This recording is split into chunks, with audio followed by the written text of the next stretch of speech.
सवारी की तलाश में सरफराज अपने रिक्शे को बहुत दूर वीराने तक ले गया था। गर्मी, प्यास और हब्स ने उसकी हालत खराब कर दी थी। उसकी अम्मा ने रात को बताया था कि घर में राशन खत्म हो रहा है। सिर्फ यही परेशानी नहीं थी, बल्कि 2 महीने से घर का किराया भी नहीं दिया था। यही सब सोचकर वह ज्यादा दूर निकल आया था। शाम ढल चुकी थी, रात होने वाली थी। जब वह वापस जाने का सोच ही रहा था कि उसने 3 नकाबपोश लड़कियों को देखा जो काले बुर्के में दूर से आती दिखी। इस वीराने में कोई घर भी नहीं था, इसलिए उनकी मौजूदगी अजीब लगी।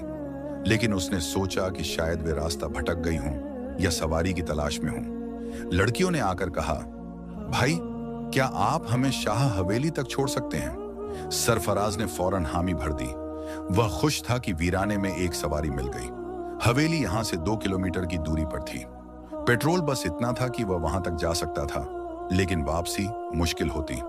उसने सोचा कि किराया मिलने पर पेट्रोल डलवा लेगा। रास्ते में लड़कियां आपस में हंस हंस कर बातें कर रही थीं।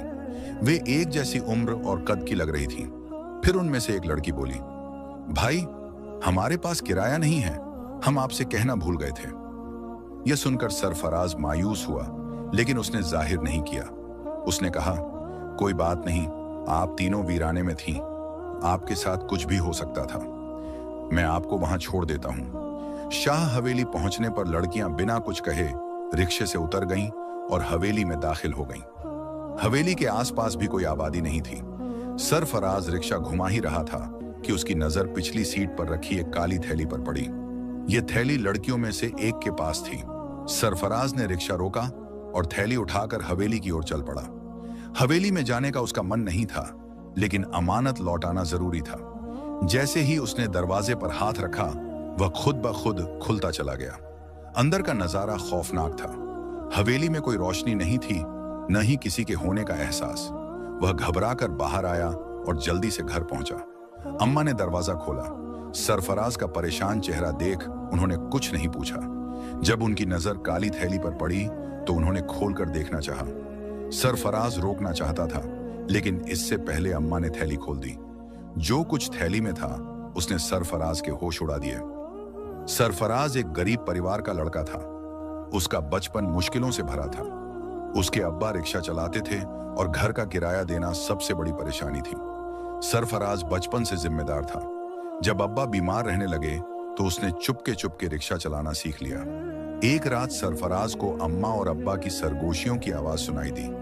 उसने ध्यान से सुना तो जाना कि अब्बा को जिगर की बीमारी हो गई थी। उसका इलाज बहुत महंगा था, जो उनके बस की बात नहीं थी। सरफराज के अब्बा अम्मा से कह रहे थे कि अब वह सरफराज को रिक्शा चलाना सिखा देंगे, ताकि उनके जाने के बाद परिवार को कोई परेशानी ना हो। अब्बा की यह बात सुनकर सरफराज बिस्तर में लेटा पूरी रात रोता रहा। फिर उसने खुद ही अब्बा से इस ख्वाहिश का इजहार किया कि वह रिक्शा सीखना चाहता है। अब्बा उसकी बात सुनकर दुख से मुस्कुराए थे। धीरे धीरे सिर्फ 2 महीनों में सरफराज ने भरपूर रिक्शा चलाना सीख लिया। रिक्शा सीखने के 4 महीने बाद ही एक दिन अब्बा चुपचाप इस दुनिया से चले गए। सरफराज की उम्र उस वक्त सिर्फ 15 साल थी और कोई भी रात ऐसी न गुजरी जब उसका तकिया आंसुओं से गीला न हुआ हो। लेकिन उसने बिना किसी को एहसास कराए अपने नन्हे कंधों पर घर की सारी जिम्मेदारियां उठा लीं। वह अम्मा या बहनों को यह महसूस नहीं होने देना चाहता था कि वे अकेली पड़ गई हैं। अब्बा के गुजरने के बाद अम्मा बहनों से कहने लगी कि वे स्कूल छोड़ दें, लेकिन सरफराज ने उन्हें साफ मना कर दिया और खुद प्राइवेट तरीके से मैट्रिक करने का फैसला कर लिया।